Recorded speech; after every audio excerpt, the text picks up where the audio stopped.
Kai jaunoji Kėžių kaimo gyventoja Ingrida Kraštytė dar tik mokėsi pardavėjo profesijos Kupiškio miesto žemės ūkio mokykloje, ten pat gretimai ir statybininkų mokėsi toks vienas vaikinas Usūrinis, kurio pati Ingrida tikrai labai neapkentė.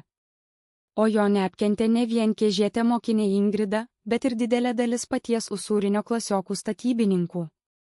Kai tas Usūrinis buvo jau antro kurso mokinys profkėje, jis buvo jau gan stipriai pažengęs į priekį su visais savo mokslais, bet net ir tada jo paties santykiai su savais klasiokais nė kiek nebuvo pagerėję. Ir antrajame kurse santykiai tarp Usūrinio ir jo klasiokų išliko įtempti ir kone tragiškai komplikuoti. Tas Usūrinio klasiokų negatyvus ir priešiškas požiūris į jį patį ypač atsispindėjo per rytinės jo klasės valandėlės su savo auklėtoja Kliše, kurios vykdavo pirmadieniais jų savame klasės kabinete mokyklos 3-ame aukšte.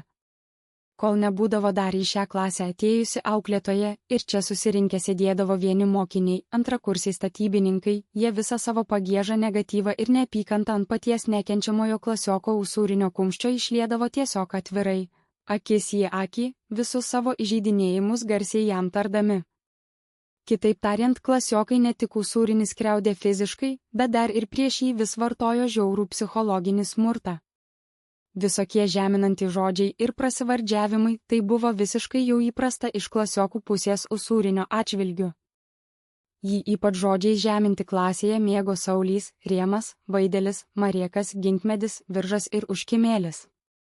O tą tamsų žiemos rytą, belaukiant artėjančių švenčių, jie klasėje tai ir jau visai buvo rimtai pašėlę.